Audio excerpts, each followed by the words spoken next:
Halos 200 isnabero at abusadong taxi driver ang sinita at nasampulan ng LTO sa ilalim ng Oplan, Pasaway. Kanya-kanyang palusot naman ang mga nahuli. Nasa frontline ng balitang yan si Faith Del Mundo.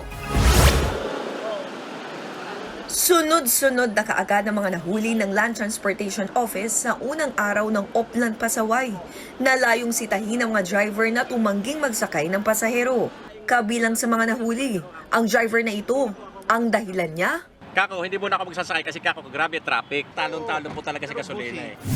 Huli rin ang isa pang taxi driver dahil naman sa pangungontrata.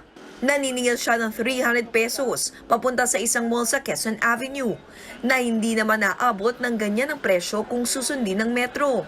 Ayon sa pasahero, wala na silang magawa dahil kalahating oras na silang naghihintay at may kasama pa silang senior citizens. Huwag na po kami kasi kailangan namin makauwi. May nahuli ring mga kolorum na habal-habal.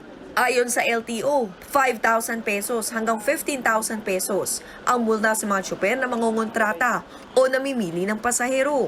Posible ring masuspinde o bawiin ang kanilang lisensya at matanggalan ng prangkisa. Habang inihiringan, hindi sila pwede mag-drive. 90 days preventive suspension habang inihiringan.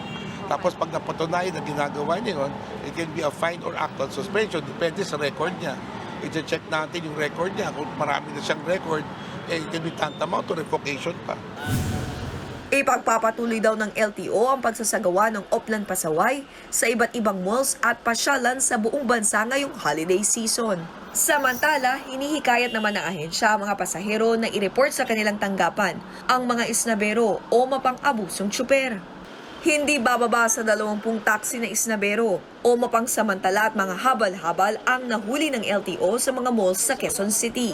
Nagbabalita mula sa Frontline, Faith Del Mundo, News 5. Mga kapatid, Maui David po. Simula ng inyong araw na may alam at may pakialam sa mga may init at umaaksyong balita sa bansa.